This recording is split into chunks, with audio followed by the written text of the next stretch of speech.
لي صدري ويسر لي أمري واحلل عقدة من لساني يفقهوا قولي. اللهم علمنا ما ينفعنا وانفعنا بما علمتنا وزدنا علما نافعا। আলহামদুলিল্লাহ, আমরা আল্লাহ রাব্বুল আলামিনের তাওহীদ নিয়ে আলোচনা করতেছিলাম। সেখানে তাওহীদুর রুবুবিয়্যাহ, তাওহীদুল উলুহিয়্যাহ বা তাওহীদুল ইবাদা নিয়ে আলোচনা করতে যে আমরা ইবাদতের ডিটেলস আলোচনার মধ্যে ঢুকে পড়েছি। তো সর্বশেষ আমরা গত সপ্তাহে যে আলোচনা করেছিলাম সেখানে ছিল যে ইসলাম ইবাদতের ক্ষেত্রে পূর্ববর্তী যুগের জাতিরা বা পূর্ববর্তী ধর্মের লোকেরা তারা ইবাদতকে যেভাবে বিকৃত করেছে, সেখান থেকে ইসলাম সেগুলোকে আবার কিভাবে রিফর্ম করেছে সে নিয়ে আমরা আলোচনা করেছিলাম। সেই ইসলামের ইবাদতের রিফর্মের ক্ষেত্রে এখানে 6টা মৌলিক পয়েন্ট নিয়ে আমরা আলোচনা করেছিলাম। যে প্রথমত হলো যে 1 নম্বর বলেছিলাম যে একমাত্র আল্লাহ ছাড়া আর কারো ইবাদত করা যাবে না। দ্বিতীয়ত হলো ইসলাম কি করেছে যে পুরোহিত প্রথা থেকে, পুরোহিতদের কাছ থেকে বা ধর্মগুরুদের দাসত্ব করা থেকে ইসলাম ইবাদতকে মুক্ত করেছে। আরেকটা হলো যে ইসলাম ইবাদতের ক্ষেত্রে সবচেয়ে গুরুত্ব দিয়েছে মানুষের হার্ট বা কলবকে, কলবের ইখলাস বা আন্তরিকতাকে ইসলাম সবচেয়ে বেশি গুরুত্ব দিয়েছে। অর্থাৎ এই যে কোনো সার নির্যাস বানানো হয়েছে ইখলাস।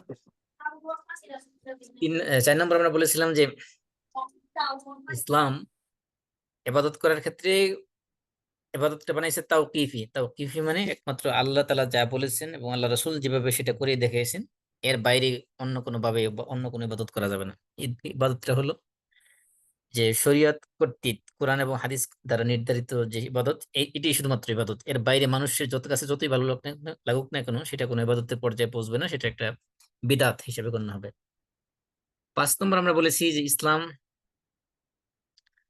ম্যাটেরিয়ালিস্টিক দৃষ্টিভঙ্গি এবং স্পিরিচুয়াল দৃষ্টিভঙ্গির মাঝখানে একটা ব্যালেন্স করেছে, একটা ভারসাম্য করেছে। এই পয়েন্টে এসে আমরা বলেছিলাম। আর 6 নম্বর যে পয়েন্টটা আমরা বলেছিলাম সেটা হলো যে ইসলাম যে বিধিবিধান দেওয়ার ক্ষেত্রে ইবাদতের ক্ষেত্রে সহজ করেছে। তো আমরা 5 নম্বর পয়েন্টে ছিলাম, সেখানে হলো যে স্পিরিচুয়ালিটি এবং ম্যাটেরিয়ালিস্টিক দৃষ্টিভঙ্গির মধ্যে যে ইসলাম সমন্বয় করেছে। আমরা সেখানে দেখিয়েছিলাম যে জুইশরা বা ইহুদিরা আহ কিভাবে তাদের সমস্ত ইবাদতকে বস্তুকেন্দ্রিক করে করে ফেলেছে। আর তার অপোজিট হলো খ্রিস্টানরা। খ্রিস্টানরা কি করেছে, নসরানিয়া, তারা ইবাদতকে মানে বৈরাগ্যবাদের পর্যায়ে নিয়ে গেছে। অর্থাৎ এখানে বস্তুবাদ দুনিয়া থেকে সমস্ত সম্পূর্ণ বিমুখ হয়ে শুধুমাত্র ইবাদতের দিকে মনোনিবেশ করা, এদিকে তারা নিয়ে গেছে। আর ইসলাম কি করেছে, এই দুইটার মাঝখানে ব্যালেন্স করেছে। ব্যালেন্সটা ইহুদিরা যেরকম শুধুমাত্র বস্তুকেন্দ্রিক, ইসলাম শুধুমাত্র বস্তুকেন্দ্রিক থাকতে বলেনি। আবার খ্রিস্টানরা যেরকম বৈরাগ্যবাদ বেছে নিয়েছে, যে দুনিয়া বিমুখ হয়ে যাওয়া একবারে সম্পূর্ণরূপে, এটাও ইসলাম বলে না। ইসলাম বলে যে দুইটার মধ্যে ব্যালেন্স করতে হবে। সেই ব্যালেন্সটা কিসের মধ্যে হবে, সেটা হলো যে রূহ এবং স্পিরিট, মানুষের বডি। মানুষের মধ্যে যেহেতু দুইটা, দেহের ভিতরে দুইটা জিনিস আছে, একটা হলো তো তার ফিজিক্যাল স্ট্রাকচার বা বডি, আরেকটা হলো তার রূহ। রুহের যেমন দেহের যেরকম খোরাক লাগবে, রুহেরও খোরাক লাগবে। শুধুমাত্র দেহ সর্বস্ব হলে হবে না, ম্যাটেরিয়ালিস্টিক হলে হবে না, স্পিরিচুয়াল দিকও দেখতে হবে। তার মানে ম্যাটেরিয়ালিস্টিক এবং স্পিরিচুয়াল দুইটা দিককে ইসলাম সমন্বয় করেছে। আরেকটা হলো মানুষের দিনদারি এবং দুনিয়াদারি, এই দুইটার মধ্যে সমন্বয় করেছে। এমনকি দুনিয়ার জিন্দেগি এবং আখিরাতের জিন্দেগি, এই দুইটার মধ্যে ইসলাম কি করেছে, সমন্বয় সাধন করেছে।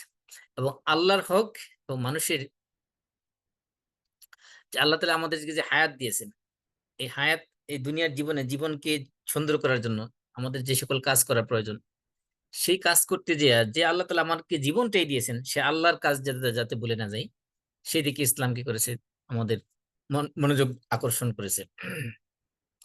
অথবা আমরা যাতে এই শরীরের চাহিদা পূরণ করতে যাইয়া আমাদের রুহের চাহিদা পূরণ করতে যাতে গাফেল না হয়ে যাই, কিংবা দুনিয়াবি চাহিদা পূরণ করতে যাইয়া আখিরাতের চাহিদা বা দুনিয়ার হক পূরণ করতে যাই আখিরাতের হক যাতে ভুলে না যাই, সে ব্যাপারে আমাদেরকে ইসলাম সতর্ক করেছে। আরেকটা হলো যে আমরা আমরা যাতে আমাদের নিজেদেরকে বলে না যাই। কারণ আমরা নিজেদেরকে যদি ভুলে যাই, তাহলে আমরা, অথবা আল্লাহকে যাতে বলে না যাই, আল্লাহকে যদি আমরা ভুলে যাই, তাহলে আমরা নিজেদেরকে ভুলে যাব। যেমন আল্লাহ তাআলা সূরা হাশরের মধ্যে বলেছেন যে ওয়ালা তাকুনু কাল্লাযীনা নাসুল্লাহ, তোমরা তাদের মতো হয়েও না যারা আল্লাহকে ভুলে গেছে।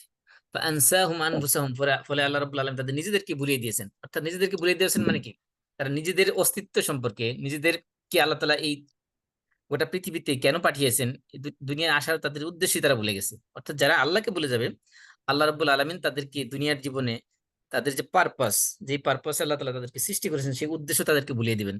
ফলে তারা দুনিয়ার জীবনে তারা এনিমেলের মতো, এনিমেলিস্টিক লাইফ লিড করতে থাকবে, পশুর মতো তারা জীবনযাপন করতে থাকবে, খাওয়া দাওয়া ফুর্তি করুক, কোনো ধরনের বিধিনিষেধে তারা তোয়াক্কা করবে না, শরীয়তের বিধিবিধান, তারা আমল আখলাক কোনো কিছু তারা তোয়াক্কা করবে না। এই জন্য ইসলাম যেটা চায় সেটা হলো যে দুনিয়া এবং আখরাত, স্পিরিচুয়াল এবং ম্যাটেরিয়ালিস্টিক, দুটার মধ্যে সমন্বয় চায়। আমরা যদি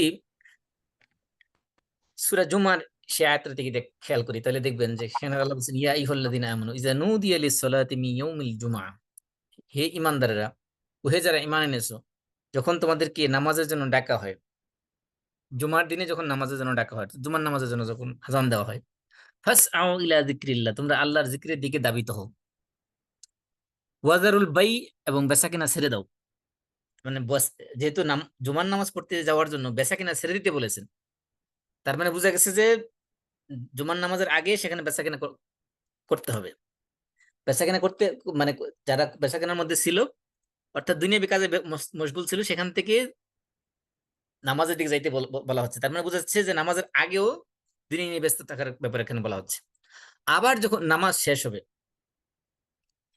জুমার নামাজ শেষ হলে কি কি করতে বলা হয়েছে, ফাইজা কুদিয়াতিস সালাত, যখন নামাজ শেষ হয়ে যাবে, ফান্তাশিরু ফিল আরদ, জমিনের মধ্যে ছড়ায় পড়ো, ওয়াবতাগু মিন ফাদলিল্লাহ, আল্লাহর অনুগ্রহ তালাশ করো, মানে আল্লাহর দেওয়া রিজিক তালাশ করো। এখানে দেখেন আয়াতটা খুবই গুরুত্বপূর্ণ, যে প্রথমে যে আমাদেরকে জুমার নামাজ পড়তে বলছেন, তার আগে কি বলছেন, যখন না জুমার আজান শুনো তখন তোমরা বেচাকেনা ছেড়ে দাও। তার মানে বোঝানো হচ্ছে যে জুমার নামাজের আগেও মানুষটা দুনিয়াবি কাজে ব্যস্ত ছিল, সেই কাজটা ছেড়ে দিয়ে একটা নির্দিষ্ট সময়ের জন্য মসজিদের দিকে আসো। আবার যখন নামাজটা শেষ হয়ে যাবে, নামাজ শেষ হয়ে সারাদিন মসজিদ পড়ে থাকবে, এটাও না। আল্লাহ বলছেন, ফাইজা কুদিয়াতিস সালাত, নামাজ যখন সমাপ্ত হয়ে যাবে, ফান্তাশিরু ফিল আরদ, তখন তোমরা জমিনে ছড়ায় পড়ো। জমিনে ছড়ায় পড়ো কি উদ্দেশ্য, সেখানে ওয়াবতাগু মিন ফাদলিল্লাহ, আল্লাহ তাআলার অনুগ্রহ, আল্লাহ তাআলার রিজিক তোমরা তালাশ করো, কামাই ইনকাম করো। তার মানে নামাজের আগেও কাজ করো, নামাজের পরেও কাজ করো, দুনিয়াবি কাজ করো। মাঝখানে যে সময়টা, এই সময়টাতে নামাজ পড়ো, এটা তোমার স্পিরিচুয়াল ডেভেলপমেন্টের জন্য করো। এবং আল্লাহ বলছেন ওয়াজকুরুল্লাহ কাসীরা, এবং তোমরা দুনিয়াবি রিজিক কামাই করতে যাইয়া, ব্যবসা বাণিজ্য করতে যাইয়া, সেখানে আল্লাহর কথা স্মরণ রাখো।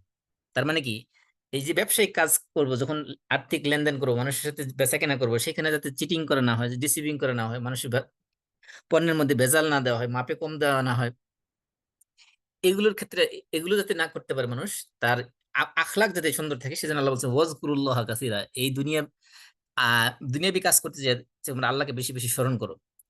এখানে ওই ব্যবসা করতে যায় আপনি সুবহানাল্লাহ আলহামদুলিল্লাহ তাসবিহ করার চেয়ে এখানে আল্লাহকে জিকির করা মানে হলো যে ওই সকল লেনদেনের ক্ষেত্রে, ব্যবসায়িক কাজের ক্ষেত্রে যাতে মানুষ কোনো ধরনের হারাম পন্থার গ্রহণ না করে, কোনো ধরনের প্রতারণা, ধোঁকা প্রতারণার, ছলনার আশ্রয় না নেয়, অবৈধ পথে যাতে ইনকাম না করে, হালাল হারাম যাতে বেঁচে চলে, এখানে আল্লাহকে স্মরণ করার উদ্দেশ্য হলো এটা। এই জন্য আল্লাহ তাআলা বলছেন লা আল্লাকুম তুফলিহুন, তাহলে তার মানে তাহলে অবশ্যই তোমরা নিশ্চিত তোমরা সফল কাম হবে। লা আল্লাহ শব্দের অর্থ যদিও সম্ভাবনা অর্থ বোঝায়, কিন্তু কোরআনের মধ্যে আল্লাহ তাআলা যখন লা আল্লাহ বলেন, তখন এটা দ্বারা নিশ্চিত বোঝায়, মানে নিশ্চিত তোমরা সফল কাম হবে। এখানে আয়াত দ্বারা যেটা বোঝানো হয়েছে যে নামাজের আগেও কাজ, নামাজের পরেও কাজ, মাঝখানে নামাজ। তার মানে শুধুমাত্র নামাজটাই ইসলামের মধ্যে সবকিছু বানানো হয় নাই। অর্থাৎ আমি সারাদিন শুধু আহ, অনেক বড় বুজুর্গ হওয়ার জন্য সারাদিন শুধু নামাজ নিয়ে পড়ে থাকবো, এটা ইসলাম কখনো শিখায় নাই। নামাজ ইসলাম শিখাইছে যেটা কাজ করতে হবে, নামাজও পড়তে হবে, দুনিয়াও লাগবে, আখিরাত লাগবে, দেহের চাহিদাও লাগবে, রুহের চাহিদাও লাগবে, দিনদারিত্ব দুনিয়াদারিত্ব দুইটাকে সমন্বয় করতে হবে। এটা হলো ইসলামের শিক্ষা।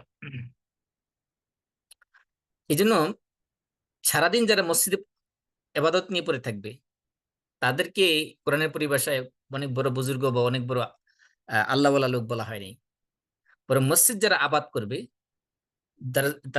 তারা এমন কোন দরবেশ নয় যারা সংসার সবকিছু ছেড়ে দিয়ে শুধু সারাদিন ইবাদত নিয়ে মশগুল থাকে, সারাদিন রোজা রাখে, সারাদিন সারা রাত তাহাজ্জুদ নামাজ পড়ে, এই ধরনের লোকদেরকে মসজিদ আবাদকারী বলা হয়নি। মসজিদ আবাদকারী লোকজনদের বৈশিষ্ট্য আল্লাহ তাআলা বলছেন রিজালুন, তারা হলো এমন লোক, লা তুলহিহিম তিজারাতুন ওয়ালা বাইউন আন যিকরিল্লাহ, তাদের ব্যবসা তাদের বেচাকেনা, এগুলো তাদের আল্লাহর জিকির থেকে বিমুখ করে রাখে না। তার মানে বোঝানো হচ্ছে যে লোকগুলোকে আল্লাহ তাআলা বলছেন যারা এরা হলো মসজিদ আবাদকারী, তাদের বৈশিষ্ট্যের ক্ষেত্রে আল্লাহ বলছেন তারা হলো রিজাল, এমন কিছু লোক যাদেরকে তাদের তাদের ব্যবসা, তাদের বেচাকেনা, এগুলো তাদেরকে কি করে না, আল্লাহর জিকির থেকে তাদেরকে গাফেল রাখে না। ওয়া ইকামিস সালাত, এবং নামাজ কায়েম করা থেকে তাদেরকে গাফেল রাখে না। ওয়া ইতাইজ যাকাত, যাকাত আদায় করা তাদেরকে তাদেরকে কি করে না, অমনোযোগী রাখে না। এবং তারা কি করে, ইয়াখাফুনা ইয়াওমান তাতাকাল্লাবু ফিহিল কুলুব ওয়াল আবসার, এমন তারা সেই দিনকে ভয় করে, কিয়ামতের ভয়াবহ দিনকে ভয় করে, যেদিন মানুষের কলব এবং মানুষের দৃষ্টি কি হবে, বিস্ফারিত হয়ে যাবে, কলব উল্টে যাবে। তাহলে বোঝানো হচ্ছে যে বড় মাপের মুত্তাকি হতে হলে, বড় মাপের বুজুর্গ হতে হলে কি করতে হবে, দিনদারি এবং দুনিয়াদারি দুইটা সমন্বয় করতে হবে। এই জন্য আল্লাহ তাআলা বলছেন যে তারা তাদের ব্যবসা এবং তাদের বেচাকেনা, এগুলো তাদের কি করে না, নামাজ থেকে, রোজা থেকে, জিকির থেকে, জাকাত থেকে, এগুলো থেকে তাদেরকে গাফেল রাখে না। তার মানে তারা দুনিয়াদারিও করে, পাশাপাশি এগুলোও করে। এই জন্য ইসলাম ইবাদতের ক্ষেত্রে যেটা করেছে যে দিনের ব্যাপারে বাড়াবাড়ি করা যাবে না। বাড়াবাড়ি, এটা ইসলাম কখনো পছন্দ করে না। বাড়াবাড়ি বলতে এবার বিশেষ করে আমরা যে যে রিচুয়াল এবাদত গুলো যেগুলো, এগুলো আদায় করার ক্ষেত্রে বেশি বাড়াবাড়ি করা। অনেক সময় দেখা যায় যে মানুষ আহ নফল নামাজ নিয়ে এত ব্যস্ত হয়ে পড়ে যে অন্যান্য হক, মানুষের হক বা সৃষ্টির হক আদায় করতে যে সে শিথিলতা করে।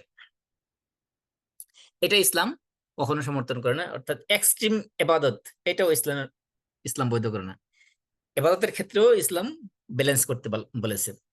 আমরা কয়েকটা উদাহরণ যদি এখানে দিই তাহলে দেখতে পাবো, যেমন যে আমর ইবনে আস রাদিয়াল্লাহু আনহু, ইনি ওনার ছেলে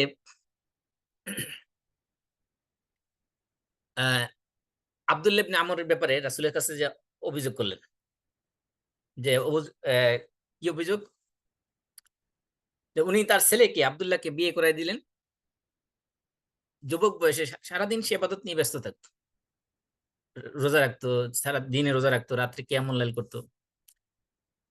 তারপরে আমর ইবনে আস কি করেছেন, ওনার ছেলেকে আব্দুল্লাহকে বিয়ে করাই দিলেন, যে বিয়ে করাই দিলে হয়তো একটু সংসারমুখী হবে, একটু দুনিয়ার মুখী হবে। তখন বিয়ে করে দেওয়ার পরে আমর ইবনে আস রাদিয়াল্লাহু আনহু উনি ওনার ছেলের বউয়ের কাছে ছেলের সম্পর্কে খোঁজ নিতে গেলেন, যে জিজ্ঞেস করলেন যে আব্দুল্লাহ সম্পর্কে, যে আব্দুল্লাহ কেমন। তখন আব্দুল্লাহর স্ত্রী বলতেছিল যে নি'মার রাজুল আব্দুল্লাহ, আব্দুল্লাহ কতই না উত্তম মানুষ, লাম ইয়াতানা ফিরাশান মুনযু জিনাক, বলতেছে আপনাদের বাসায় আসার পর থেকে আব্দুল্লাহ আমাদের জন্য কখনো বিছানায় বিছায় নাই। তার মানে স্ত্রী ইশারা ইঙ্গিতে বোঝাচ্ছেন যে তাদের সাথে, মানে আব্দুল্লাহ বিয়ে করছে ঠিক আছে, কিন্তু তাদের সাথে শারীরিক কোনো সম্পর্ক এখনো পর্যন্ত হয়নি। তখন আমর ইবনে আস রাদিয়াল্লাহু আনহু চিন্তা করলেন ছেলে তো আসলে যেটা করতেছে এটা রং অ্যাপ্রোচ। বিয়ে করেছে, স্ত্রীর হক না দিয়ে সে সারাদিন ইবাদত, সারা রাত ইবাদত নিয়ে ব্যস্ত আছে, সারাদিন রোজা, সারা রাত নফল ইবাদত নিয়ে ব্যস্ত আছে, এটা কি ধরনের কথা। তখন তিনি আল্লাহ রাসূলের কাছে যে শিকায়াত করলেন, কমপ্লেন করলেন ছেলের ব্যাপারে। আল্লাহ রাসূল বললেন যে ঠিক আছে, তুমি আব্দুল্লাহকে সাথে নিয়ে আমার কাছে আসো। তো আব্দুল্লাহ ইবনে আমর ইবনে আস রাদিয়াল্লাহু আনহুকে নিয়ে তার পিতা আমর ইবনে আস রাসূলের কাছে আসলেন।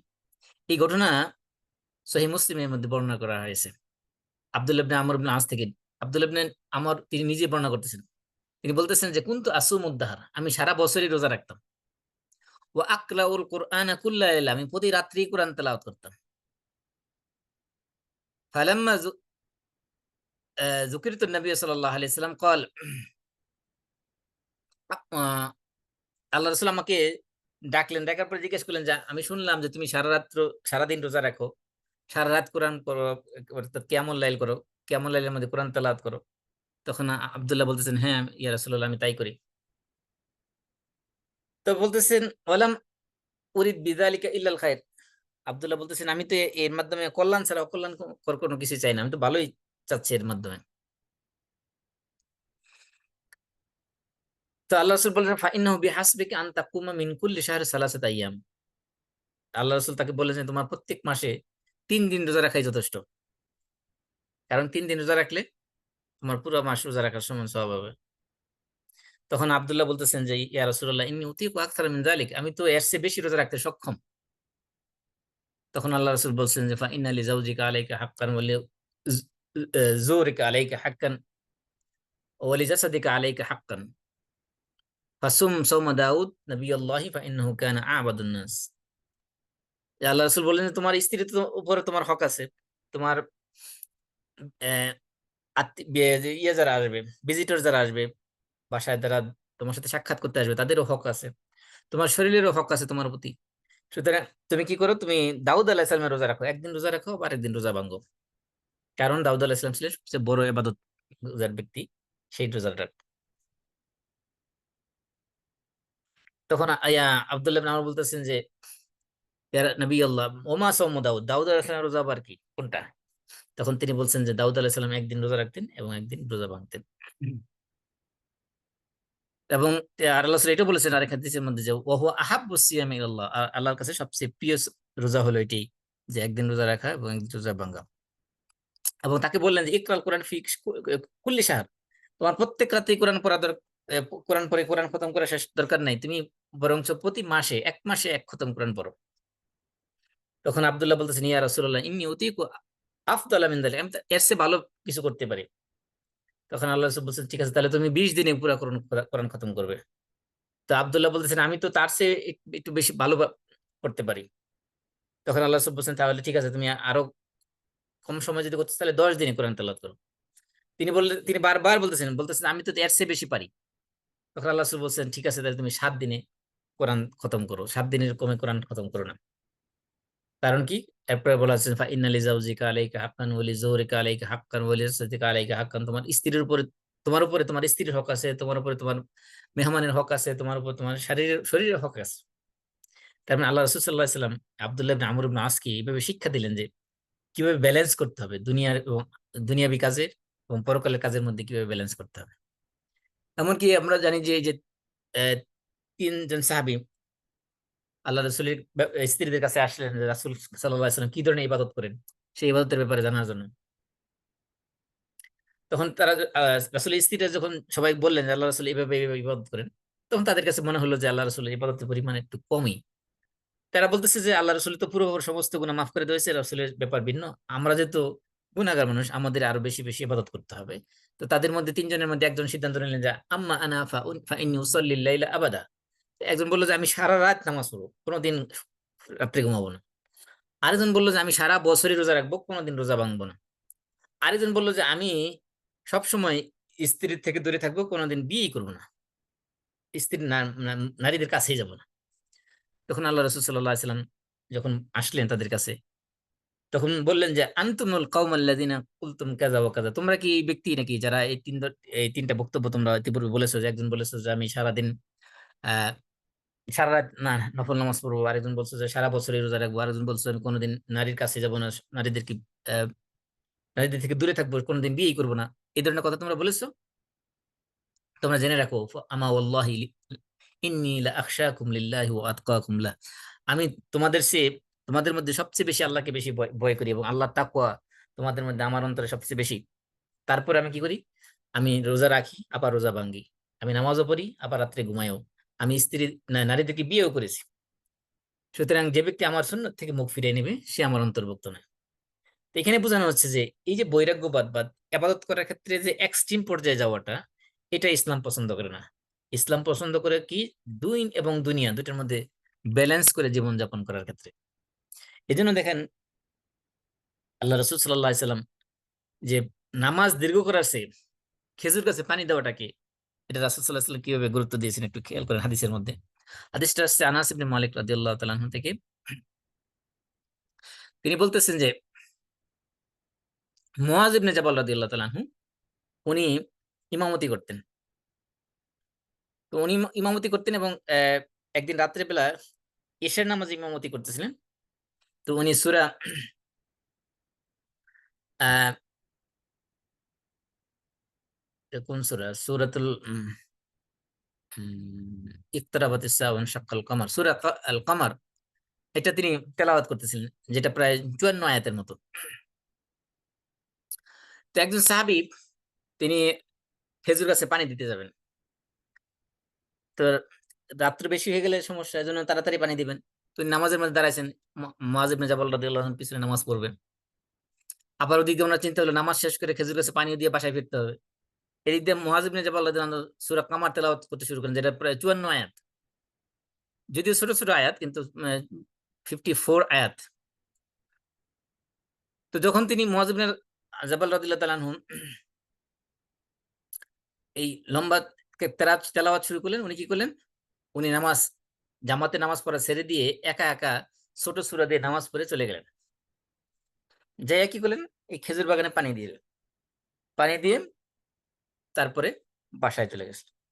সাহাবীরা তো ঘটনাটা দেখলো যে ফরজ নামাজ থেকে নামাজ ছেড়ে দিয়ে সে একা একা ব্যক্তিগতভাবে ছোট সূরা দিয়ে নামাজ পড়ে চলে গেল। তো সাহাবীরা বলা বলি করতে লাগলো, সে তো মনে হয় মুনাফিক হয়ে গেছে, সে বাস্তবে আসলে দেখায় না নামাজ পড়ে, আসলে মনে হয় সে মনে মনে মুনাফিক। বলতেছে যে কোন মানুষ কি এরকম করে নাকি যে খেজুর গাছে পানি দেওয়ার জন্য নামাজ ছেড়ে দিয়ে তাড়াহুড়া করে নামাজ পড়ে চলে যায়, এটা কি হয়? তখন ওই সাহাবীর নাম ছিল হারাম ইবনে মিলহান। হারাম ইবনে মিলহান নবীর কাছে আসলেন। তখন রাসূল মুআয ইবনে জাবাল রাদিয়াল্লাহু আনহু রাসূলের কাছেই ছিলেন। হারাম ইবনে মিলহান বলতেছেন, ইয়া নবী আল্লাহ, ইন্নী আরাদতু আন উসকিয়া নাখলান লি ফাদাখালতুল মাসজিদ লিউসাল্লিমা আল কওম। যা ইনি বলতেছেন, মুআয ইবনে জাবাল কিন্তু তখন রাসূলের পাশেই বসা। বলতেছে, ইয়া রাসূলুল্লাহ, আমি চাইছিলাম যে খেজুর গাছে পানি দিতে যাব। তো যেহেতু নামাজের সময় হয়েছে, আমি মসজিদে প্রবেশ করেছি নামাজ পড়ার জন্য, কিন্তু দেখলাম যে মুআয অনেক লম্বা কেরাত শুরু করেছেন। এই জন্য আমি ছোট সূরা দিয়ে সংক্ষিপ্ত নামাজ পড়ে আমি খেজুর গাছে পানি দিতে চলে গেলাম। এই জন্য লোকজন বলাবলি করতে লাগলো আমি নাকি মুনাফিক হয়ে গেছি। তখন আল্লাহ রাসূল সাল্লাল্লাহু আলাইহি ওয়াসাল্লাম মুআযের দিকে ফিরে তাকালেন, মুআযকে উদ্দেশ্য করে বললেন, আফাত্তানুন আনতা, মুআয তুমি কি ফিতনা সৃষ্টি করতেছো? আফাত্তানুন আনতা, তিনি আবারও বললেন, তুমি কি ফিতনা সৃষ্টি করতেছো? লা তাতুলা বিহিম, অথবা লা তুতাউবিল বিহিম, তুমি তাদের নামাজ যখন ইমামতি করবে তখন তুমি কেরাত দীর্ঘ করবে না। ইকরা, যদি তুমি কেরাত না, বিশেষ করে এশার নামাজের মধ্যে কেরাত পড়তে চাও, তাহলে সাব্বিহ ইসমা রাব্বিকাল আলা ওয়া শামসি ওয়া দুহাহা, অর্থাৎ সূরা দুহা, সূরা আলা, এগুলো তোমরা পড়ো, এগুলো তুমি পড়ো।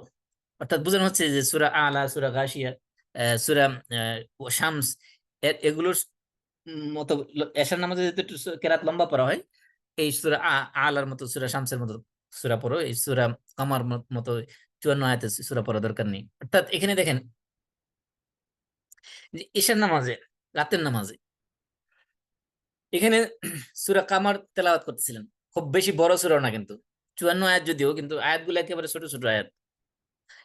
এই যে হারাম ইবনে মিলহান রাদিয়াল্লাহু আনহু, তিনি নামাজ ছেড়ে দিয়ে ছোট ছোট জামাতের নামাজ ছেড়ে দিয়ে ছোট ছোট সূরা দিয়ে নিজে ব্যক্তিগতভাবে নামাজ পড়ে তারপরে চলে গেলেন খেজুর কাছে পানি দেওয়ার জন্য। আল্লাহ রাসূল সাল্লাল্লাহু আলাইহি ওয়াসাল্লাম একবারও তাকে ভর্ৎসনা বা তিরস্কার করলেন না যে তুমি এই কাজটা কেন করলে, বরং ভর্ৎসনা তিরস্কার বা অভিযোগের তীর কার দিকে দিলেন? ইমাম সাহেবের, ইমামকে দোষারোপ করলেন, বললেন তুমি কেন এত দীর্ঘ কেরাত দিয়ে নামাজ পড়লে। এবং মুআয ইবনে জাবাল রাদিয়াল্লাহু আনহুকে উনি গাইডলাইন দিলেন যাতে নামাজ সংক্ষিপ্ত করা হয়, কারণ মানুষের, যারা জামাতে নামাজ পড়ে, এখানে অনেক ধরনের মানুষ থাকে, অনেক মানুষের অনেক ধরনের কাজ থাকে, এক এক ধরনের কাজের ধরন এক এক রকম, এই জন্য নামাজ সংক্ষিপ্ত করতে তিনি কেরাত সংক্ষিপ্ত করার প্রতি উৎসাহ দিয়েছে। তো এখানে ইসলাম ইবাদতের ক্ষেত্রে যে কাজটা করেছে সেটা হলো দুনিয়া এবং আখিরাত দুটোর মধ্যে ব্যালেন্স করেছে, ভারসাম্য রক্ষা করেছে। আর 6 নম্বর যে বৈশিষ্ট্য বা 6 নম্বর যে ইসলাম যে রিফর্মটা করেছে ইবাদতের ক্ষেত্রে, সেটা হলো ইসলাম এবাদতটাকে করেছে একেবারে সহজ, সিম্পল। মানুষের জীবনে কোনো এবাদতই মানুষের জন্য কঠিন দেখেননি। আর যেখানেই কঠিন আছে সেখানে ইসলাম কি করেছে, সহজ বিধানও রেখেছে। অর্থাৎ যে ইসলামের একটা মূলনীতি হলো, যেখানে কঠিন, আল মাশাক্কাতু তাজলিবুত তাইসির, এটা একটা ইসলামিক জুরিসপ্রুডেন্সের মূলনীতি বা প্রিন্সিপাল বলতে পারি আমরা, এটা একটা কায়দা বা মূলনীতি। সেটা হলো যেখানেই কঠিন আছে বিধান, সেখানেই সহজ পথ আছে। এই জন্য আল্লাহ তাআলা আমাদেরকে যে দোয়া শিখিয়েছেন, দোয়ার মধ্যে ছিল রব্বানা লা তাহমিল আলাইনা ইসরান কামা হামালতাহু আলাল লাযিনা মিন ক্বাবলিনা। আল্লাহ, আমাদের উপরে এমন কঠিন বোঝা আপনি চাপাই দিবেন না যেমন ভাবে আপনি চাপাই দিয়েছিলেন আলাল্লাযীনা মিন ক্বাবলিনা, যারা আমাদের পূর্বে জাতি যারা, তাদের উপর যেরকম আপনি কঠিন বোঝা চাপিয়ে দিয়েছেন, আমাদের উপরে তেমন কঠিন বোঝা চাপিয়ে দেন না, অর্থাৎ আমাদেরকে দিনটাকে সহজ করে দেন। এই জন্য আল্লাহ রাসূল বলেছেন যে বুইস্তু বিল হানিফিয়াতিস সামহা, যে আমি এমন একটা শরীয়ত নিয়ে এসেছি যেটার বিধানগুলো হলো সহজ, যার মধ্যে কোনো কঠিন কোনো কিছু নেই। এই জন্য যে ইসলাম কি করেছে, যেমন ইহুদি ধর্মে দেখেন, ইহুদি ধর্মে শুধুমাত্র তাদের ঈদ কতগুলো, ঈদুল ফাতির আছে, ঈদুল হাসাদ আছে, ঈদুল মেজাল আছে, এমনকি তাদের প্রত্যেক শনিবারে তাদের ঈদ আছে, অনুষ্ঠান আছে। এমনকি শনিবারে তাদের কোনো কাজ করাই তাদের জন্য জায়েজ নেই, বৈধ না। এবং শনিবারে যদি কেউ কাজ করে ইহুদিদের ইহুদি ধর্মে, তাহলে তার পানিশমেন্ট হলো তাকে হত্যা করে ফেলতে হবে। এমনকি তাদের সাবতুল মাজারে নামে তাদের ঈদ আছে। এমনকি তাদের প্রতি বছরে সপ্তম শনিবারে, এটাকে বলা হয় সাবতুল আর্দ, মানে জমির জন্য শনিবার। জমির শনিবার মানে কি, ওই ওই দিনে তাদের চাষাবাদ করা নিষিদ্ধ। সেখানে আঙ্গুর তোলা যাবে না, বরং সে আঙ্গুরকে ফেলে রাখতে হবে যে নষ্ট হয়ে গেল। এইভাবে এই যে তাদেরকে দিনের মধ্যে এই যে কঠিন বোঝা তাদেরকে চাপিয়ে দেওয়া হয়েছিল, আল্লাহ তাআলা আমাদেরকে দোয়া করতে শিখেছেন, আল্লাহ আমাদের জন্য কি করেন, এরকম কঠিন বোঝা আমাদের জন্য চাপিয়ে দিলেন না। আল্লাহ তাআলা কি করছেন, আমাদের দিনটাকে হানিফিয়াত সামহা, মানে সহজ করে দিয়েছেন। এই জন্য আল্লাহ রাসূল সাল্লাল্লাহু আলাইহি সাল্লামকে আমাদের জন্য পাঠিয়েছেন। পূর্ববর্তী আসমানি কিতাবে রাসূলের যে সুসংবাদ দেওয়া হয়েছিল, সেখানে বলা হয়েছিল যে রাসূল সাল্লাল্লাহু আলাইহি ওয়াসাল্লাম কি করবেন, ইয়ামুরুহুম বিল মারুফ ওয়া ইয়ানহাহুম আনিল মুনকার, তিনি মানুষকে ভালো কাজের আদেশ করবেন, খারাপ কাজে নিষেধ করবেন। ওয়া ইউহিল্লু লাহুমুত তাইয়্যিবাত, পবিত্র জিনিস তিনি হালাল করবেন। ওয়া ইউহারিমু আলাইহিমুল খাবায়েস, এবং অপবিত্র জিনিস তিনি হারাম করবেন। ওয়া ইয়াদাউ আনহুম ইসরাহুম ওয়াল আগলাল আল্লাতী কানাত আলাইহিম, এবং তিনি কি করবেন, তাদের যে বোঝাগুলো আছে, কঠিন বোঝা এবং আল্লাহর পক্ষ থেকে যে সকল পানিশমেন্ট, সেগুলো তিনি দূরীভূত করবেন।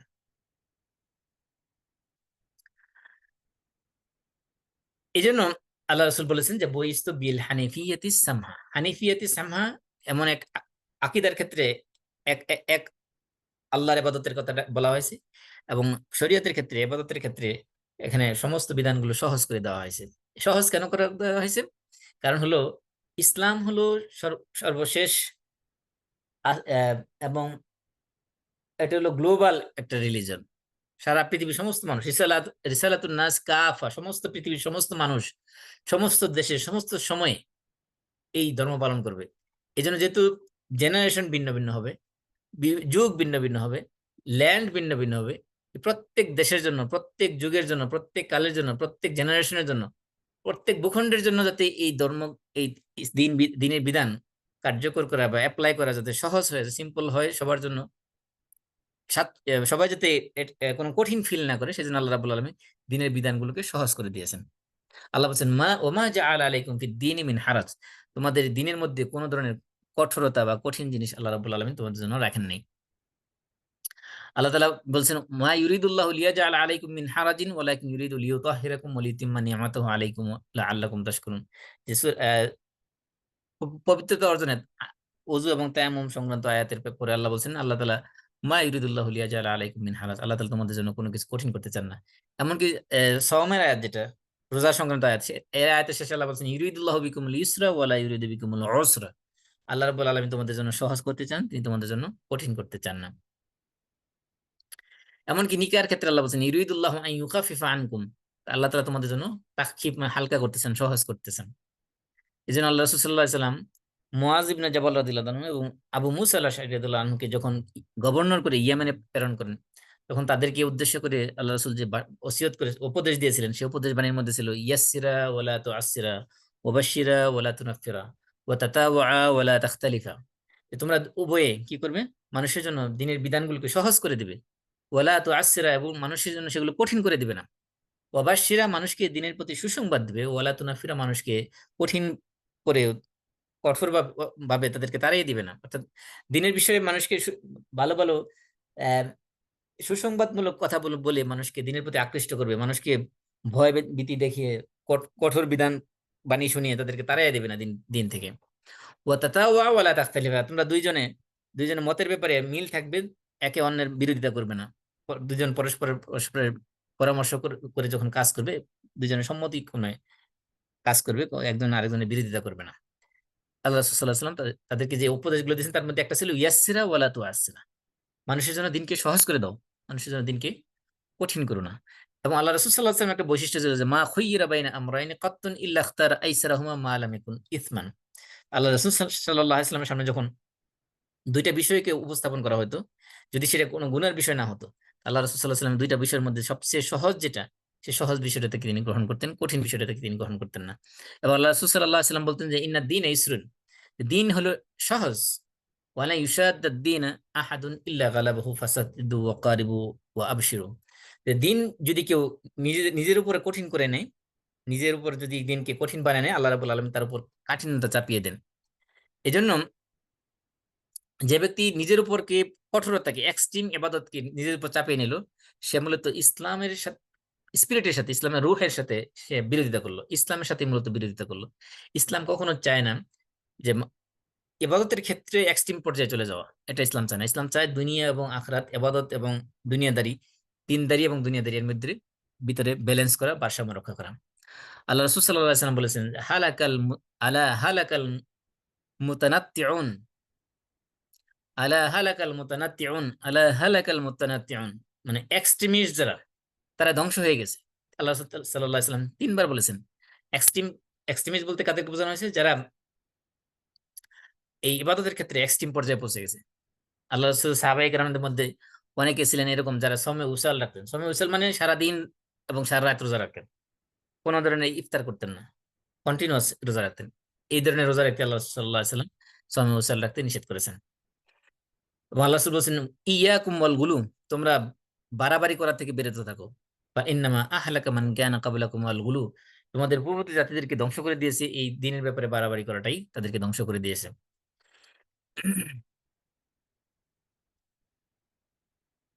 ইমাম আবু দাউদ একটা হাদিস বর্ণনা করেছেন, সেটা হলো সাহাল ইবনে আবি উমামা থেকে। সাহাল রাদিয়াল্লাহু তাআলা আনহু এবং তার পিতা আবু উমামা, ওনারা দুইজন আনাস ইবনে মালিক রাদিয়াল্লাহু তাআলা আনহুর কাছে গেলেন। তখন আনাস ইবনে মালিক রাদিয়াল্লাহু আনহু ছিলেন একজন আমির। ওমর ইবনে আব্দুল আজিজের সময় একজন আমির ছিলেন আনাস আনাস ইবনে মালিক। তো সাহাল এবং তার পিতা আবু উমামা দুজন যখন গেলেন আনাস ইবনে মালিকের কাছে, তো আনাস ইবনে মালিক রাদিয়াল্লাহু তাআলা নামাজ পড়াচ্ছিলেন। নামাজটা একেবারে হালকা নামাজ, মানে হালকা বলতে একেবারে ছোট ছোট সূরা দিয়ে সংক্ষিপ্ত নামাজ পড়লেন। মনে হচ্ছে যেন এটা মুসাফিরের নামাজ অথবা মুসাফিরের নামাজের কাছাকাছি এরকম একটা নামাজ পড়লেন। তো আনাস রাদিয়াল্লাহু আনহু যখন সালাম ফিরালেন, তখন তিনি বলতেছেন যে, সাল বললেন যে ইয়ারহামুকাল্লাহ, আল্লাহ আপনার প্রতি রহম করুন। আর আইতা হাজি সালাত মাকতুবা আম শাইউন তানাফফালতাহু, তুমি যে নামাজ পড়েছো এই নামাজটা কি ফরজ নামাজ পড়েছো নাকি নফল নামাজ পড়েছো? তো আনাস রাদিয়াল্লাহু তাআলা বললেন যে না, ইন্নাহাল মাকতুবা, আমি তো ফরজ নামাজ আদায় করেছি। ওয়া ইন্না সালাতু রাসূলিল্লাহি সাল্লাল্লাহু আলাইহি ওয়াসাল্লাম, আমি যেটা নামাজ পড়েছি এই নামাজ আল্লাহ রাসূলের নামাজ। মা আখতাতু ইল্লা শাইআন সাহাউতু আনহু, আমি আল্লাহ রাসূলের নামাজের ক্ষেত্রে ভুল করি নাই, যদি যা কিছু ভুলে গেছি সেটা ভিন্ন কথা, কিন্তু আমি ইচ্ছা করে এর মধ্যে কোনো ত্রুটি করি নাই। কারণ রাসূল সাল্লাল্লাহু আলাইহি ওয়াসাল্লাম বলতেন, কি বলতেন? লা তুশাদ্দিদু আলা আনফুসিকুম, যে তোমরা নিজেদের উপর কঠোরতা চাপিয়ে দিও না, কঠিন করো না। ফায়ুশাদ্দিদু আলাইকুম, তাহলে আল্লাহ রাব্বুল আলামিন তোমাদের উপর কঠোরতা চাপিয়ে দিবেন। ফাইন্না কওমান শাদ্দাদু আলা আনফুসিহিম ফাশাদ্দাদাল্লাহু আলাইহিম, যে এক জাতি ছিল যারা নিজেদের উপর কঠোরতা চাপিয়ে দিয়েছিল, তখন আল্লাহ রাব্বুল আলামিন তাদের উপর কঠোরতা চাপিয়ে দিয়েছেন। এজন্য এই যেমন বনী ইসরায়েলের কথাই ধরেন, বনী ইসরায়েলকে আল্লাহ তাআলা বলছেন যে একটা গরু জবাই করো, গরু জবাই করে ওটার গোশত দিয়ে মৃত ব্যক্তিটাকে একটু প্রহার করলে বা টাচ করলেই সে জীবিত হয়ে তোমাদেরকে বলে দেবে কে তাকে হত্যা করেছে। তারা বলতেছিল যে গরুর রং কিরকম হবে, হ্যাঁ, গরু তো সব গরু একই রকম মনে হয়, এর স্পেশাল কি বৈশিষ্ট্য হবে, একটার পর একটা প্রশ্ন করতেছিল। তখন আল্লাহ তাআলা তাদেরকে এত কঠিন করে দিয়েছেন যে যে তাদের ওই ধরনের গরু মিট করাটা তাদের জন্য ডিফিকাল্ট ছিল। এই জন্য আল্লাহ রাসূল সাল্লাল্লাহু আলাইহি ওয়াসাল্লাম বলছেন তোমরা সহজ করবে, কঠিন করবে না। কঠোরতা যদি কেউ নিজের উপর চাপিয়ে নেয়, তাহলে সেটা আল্লাহ রাব্বুল আলামিন তার জন্য দিনকে কঠিন করে দিবেন। এই জন্য এই যে ইসলামের একটা মূল বিষয় হলো যে ইসলাম ইবাদত গুলোকে সহজ করে দিয়েছেন। সহজ আল্লাহ তাআলা কেন করেছেন?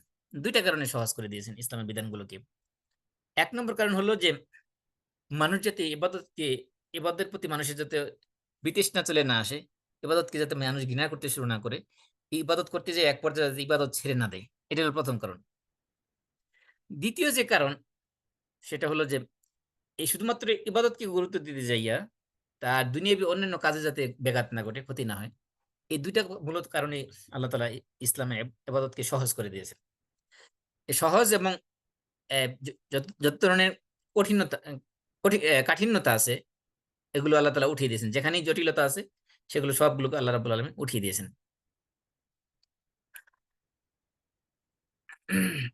এর প্রথম যে কারণ সেটা হলো মানুষ যাতে ইবাদতের প্রতি যাতে মানুষ বিরক্ত না হয়ে যায়, মানুষের ইবাদত করতে করতে এক পর্যায়ে ক্লান্ত হয়ে যাতে ইবাদত ছেড়ে না দেয়, এই জন্য আল্লাহ তাআলা ইবাদতের ক্ষেত্রে সহজ করে দিয়েছেন।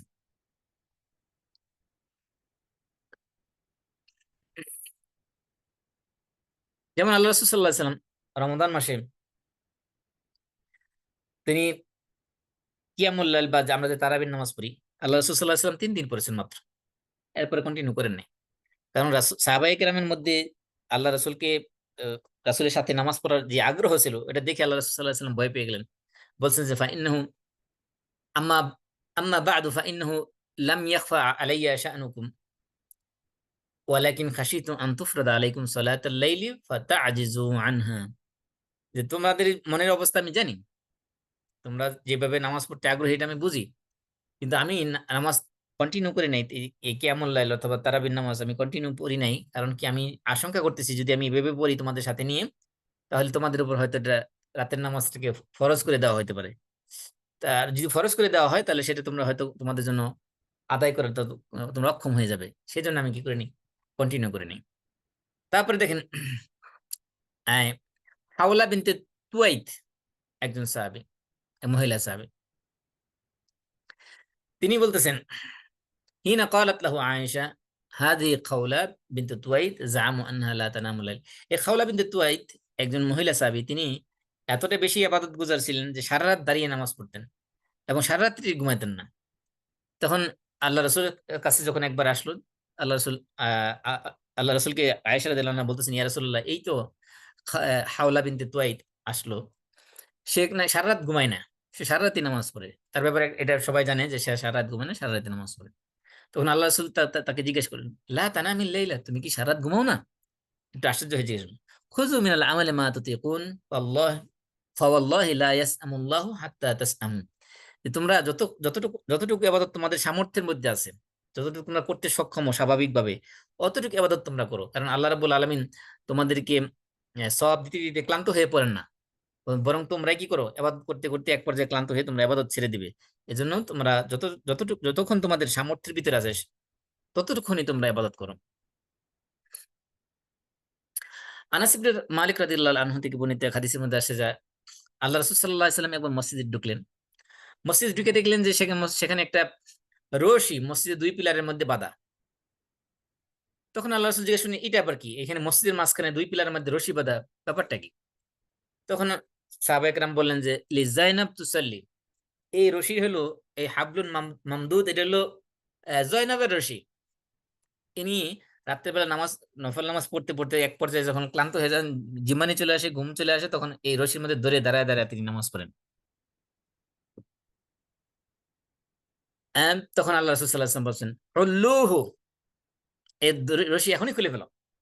মসজিদের মধ্যে এই ধরনের রশি রাখা যাবে না, এখনই এটা খুলো। এরপরে আল্লাহ রাসূল সাল্লাল্লাহু আলাইহি ওয়াসাল্লাম জেনারেল ইনস্ট্রাকশন দিলেন, বললেন লিউসাল্লি আহাদুকুম নাশাতাহু, তোমাদের যতক্ষণ নাশাতাত থাকে, যতক্ষণ তোমাদের শরীর মন অ্যাক্টিভ থাকে, সতেজ থাকে, ততক্ষণ তোমরা নামাজ পড়ো। বা ইজা কাসিলা, যখন কেউ অলস হয়ে পড়ে, অর্থাৎ তার ক্লান্তি চলে আসছে, এখন ঘুম ঘুম ভাব চলে আসছে, আলফা তারা, অথবা মানে অলস ক্লান্তি বা বা ঘুম ভাব চলে আসে, কাদা, সে যেন তাহলে বসে পড়ে, সে যেন নামাজ আর কন্টিনিউ না করে। অথবা আরেক হাদিসে বলছে ফালিয়াকুত, তার বসে বসে পড়া উচিত। এখানে দেখেন আল্লাহ রসুলের স্ত্রী, তাকেও আল্লাহ রসুল সাল্লাহ সাল্লাম ওই ঘুম চলে আসবে এই অবস্থায় রশি ধরে দাঁড়িয়ে দাঁড়িয়ে দাঁড়িয়ে নামাজ পড়তে নিষেধ করেছেন। তার মানে যতক্ষণ আমার শরীর সতেজ আছে, ব্রেন সতেজ আছে, শরীরের মধ্যে আবাদত করার মেন্টালিটি আছে, ততক্ষণই ইবাদত করতে বলা হয়েছে, ঘুম চলে আসলে ঘুমা যেতে বলা হয়েছে।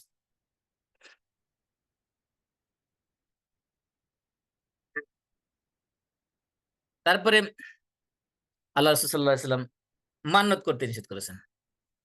আল্লাহ রাসূল বলছেন যে ইন্নাল্লাহ ইয়াস্তাখরিজু বিহি মিনাল বাখিল, এই মান্নতের মাধ্যমে আল্লাহ রাব্বুল আলামিন কৃপণ লোকের সম্পদ, তাদের কৃপণ লোকের পকেট থেকে সম্পদ বের করে নিয়ে আসেন। কারণ আল্লাহ রাসূল বলছেন যে ইন্নাহু লা ইউগনি মিন কাদারিল্লাহি শাইআ, যে আল্লাহ রাব্বুল আলামিন তাকদীরের মধ্যে যেটা লিপিবদ্ধ করে রেখেছেন, এই মান্নত করার কারণে তার তাকদীরে যা আছে সেটা কখনো চেঞ্জ হবে না। তার মানে এই সবগুলো থেকে বোঝা যায় যে আহ মুয়াজ ইবনে জাবাল যে নামাজ সংক্ষিপ্ত করতে বলেছেন, সমে উইসাল রাখতে নিষেধ করেছেন, মান্নাত করতে নিষেধ করেছেন, তারপরে মসজিদের মধ্যে রশিদ লাগায় নামাজ পড়তে নিষেধ করেছেন, তারপরে সারা রাত এই যে হাওলা বিনতে তুয়াইতের সারা রাত দাঁড়িয়ে নামাজ পড়তে নিষেধ করেছেন, তারপরে এই এই যে তিনজন সাহাবীকে যে তারা যে শপথ করেছিল সেগুলোতে নিষেধ করেছেন। এগুলোর মাধ্যমে যে জিনিসটা বোঝা যায় সেটা হলো যে ইসলাম চায় যে ইবাদত গুলোকে সহজ করার জন্য। এই সহজের এবং হালাল হারামের ক্ষেত্রে আছে একটা কথা আছে যে আর দরুরাত তুবিহুল মাহজুরাত, মানুষের নেসেসিটি মানুষ কি করে হারাম জিনিস মানুষের জন্য হালাল করে দেয়। এই জন্য আল্লাহ তাআলা কোরআনে যত জায়গায় হারাম জিনিসের কথা আসে অধিকাংশ জায়গায় সেখানে বলছে ফামানিত তুররা গায়রা বাগিন ওয়ালা আদিন, কেউ যদি সীমা লঙ্ঘন না করে, কেউ যদি এই হারাম জিনিস খাইতে বাধ্য হয়, ফালা ইসমা আলাই, তার জন্য কোনো গুনাহ নাই। এই জন্য দেখেন হারাম খাওয়াটা ইসলাম কি করেছে, তার একটা সার্টেন সিচুয়েশনে, সে যখন পরিস্থিতির শিকার হবে ওই অবস্থায় তার জন্য হারাম খাওয়াটা তার জন্য কন্ডিশনালি জায়েজ করে দেওয়া হয়েছে। এ তার মানে প্রথম যে কারণটা আমরা বললাম যে ইসলাম যে সহজ করেছে ইবাদত গুলোকে, তার প্রথম কারণ হলো যে মানুষ যাতে ইবাদতের প্রতি কি না হয়ে যায়, মানে বিরক্ত হয়ে এক পর্যায়ে, মানে ইবাদতের প্রতি তার যাতে বিতৃষ্ণা সৃষ্টি হয়ে সে ইবাদত ছেড়ে না দেয়, সেই জন্য কি করা হয়েছে, ইসলাম ইবাদতকে সহজ করে দিয়েছেন।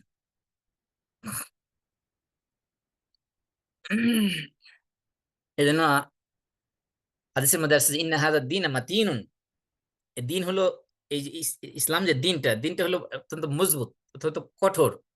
ফাআউগিলু ফীহি বিরিফকি, সুতরাং এর মধ্যে কোমলতার সাথে আস্তে ধীরে এর ভিতরে প্রবেশ করো। ওয়ালা তুবাগগিত ইলা নাফসিকা ইবাদাতাল্লাহি জাল্লা ওয়া আযজা, যে তোমরা তোমাদের নাফসের কাছে ইবাদতকে ঘৃণার বস্তু বানাও না, অপছন্দের বস্তু বানাও না। অর্থাৎ একটা পর্যায়ে এমন হবে যে ইবাদত বেশি করতেছি, করতে করতে এক পর্যায়ে দেখা যায় ইবাদত ছেড়েই দিছে। কারণ কি, কারণ এক পর্যায়ে যাতে সে তার বিরক্ত লেগে যাবে ইবাদতটা। যেন আল্লাহ রাসূল বলছেন যে সহনীয় ভাবে কোমলতার সাথে এই দিনের ভিতরে আস্তে আস্তে প্রবেশ করো।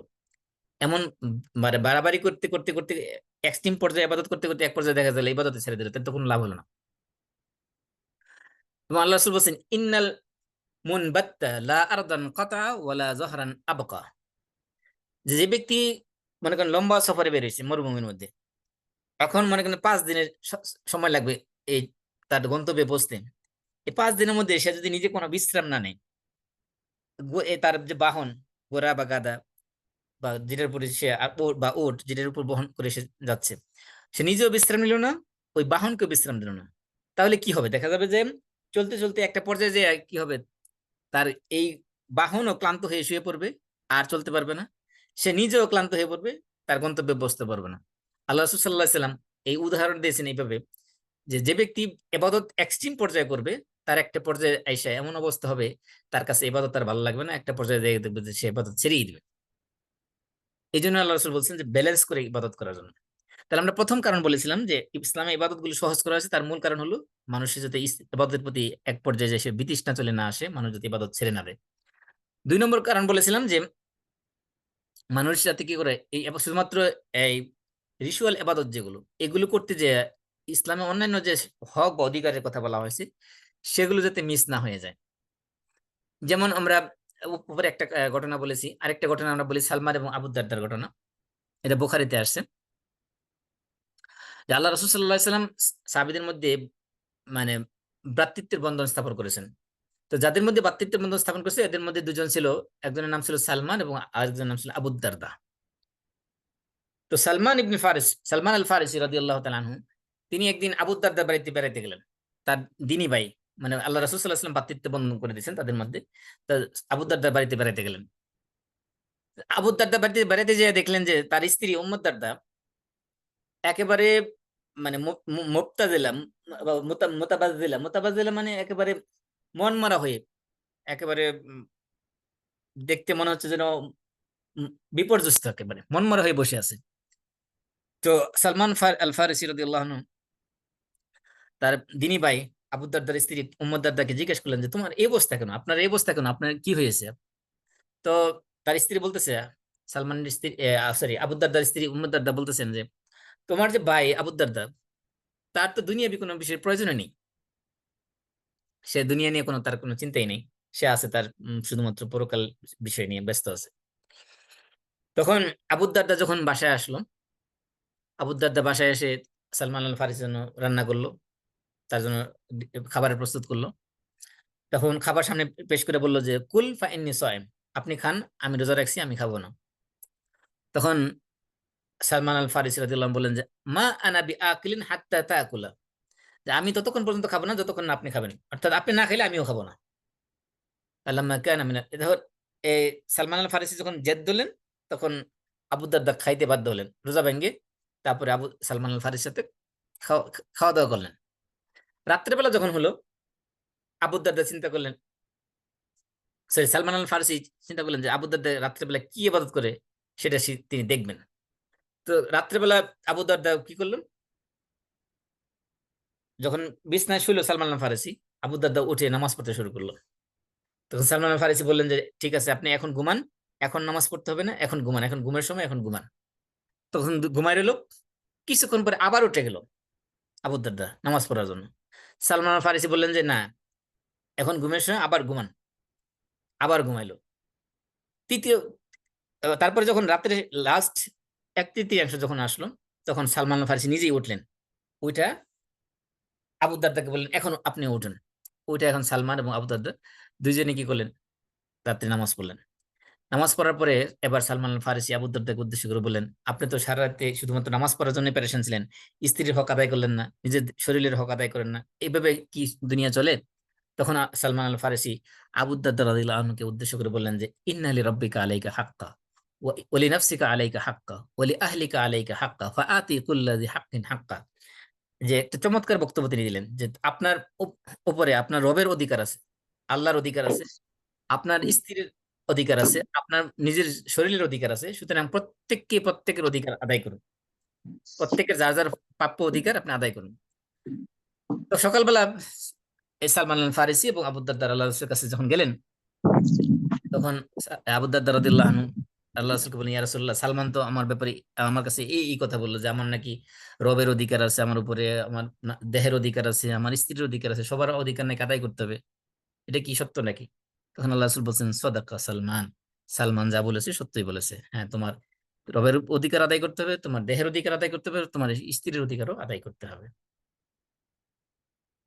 আল্লাহ রাসূল সাল্লাল্লাহু আলাইহি সাল্লাম বলে যে আমি নামাজের মধ্যে যখন ঢুকি, অনেক সময় আমি নামাজ একটু দীর্ঘ করতে চাই, কিন্তু আমি যখন ছোট বাচ্চাদের কান্না শুনি তখন আমি নামাজ সংক্ষিপ্ত করে ফেলি। কারণ আমি জানি যে তার যে যে যে মায়ের সন্তানটা কান্না করতেছে সেই মায়ের মনের মধ্যে যে কষ্টটা সেটা বুঝে আমি নামাজ কেরাত কি করে দিই, সংক্ষিপ্ত করে দিই।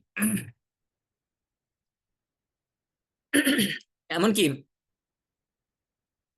এই যে এবাদতের মধ্যে বেশি বেশি মশগুল হয়ে গেলে, সারা দিন রাত এবাদত করতে থাকলে, যে ব্যক্তি যার উপর জিহাদ করা ফরজ, যার সম্পদ আছে, এগুলো দিয়ে সে জিহাদ করতে পারে, সে হয়তো এমন হতে পারে যে সে জিহাদে যাইতে অক্ষম হয়ে পড়বে। যেমন দাউদ আলাইহিস সালাম, উনি একদিন রোজা রাখতেন, একদিন রোজা ভঙ্গ করতেন। এই কারণে দেখা যাচ্ছে ওয়ালা ইয়াফিরু ইজা লাকা, যখন তিনি যুদ্ধের ময়দানে শত্রুর মোকাবেলা করতেন তখন কখনো তিনি পলায়ন করতেন না।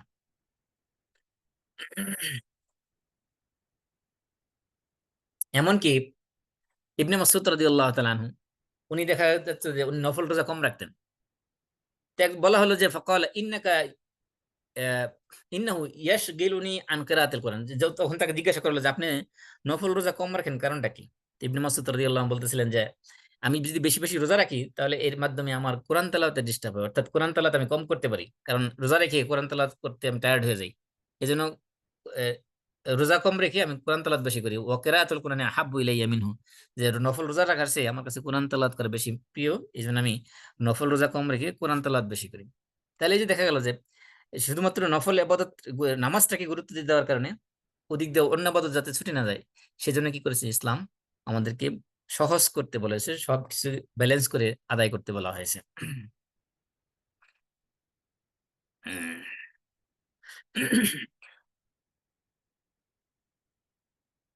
এরপরে আমরা যদি ইসলামের যে সকল সহজ করার জন্য, ইসলাম মূলত তিন শ্রেণীর লোকের জন্য ইসলাম বিধানগুলো সহজ করে দিয়েছে, ইবাদত গুলো। একটা হলো সফর, তিনটা কারণে, একটা হলো সফরের কারণে, আরেকটা হলো রোগের কারণে, অসুস্থতার কারণে, আরেকটা হলো জিহাদের কারণে। এই তিন অবস্থায় ইসলাম কি করেছে, ইসলামের বিভিন্ন বিধানকে ইসলাম সহজ করে দিয়েছে। আমরা যদি দেখি সফরের অবস্থায় ইসলাম কি কি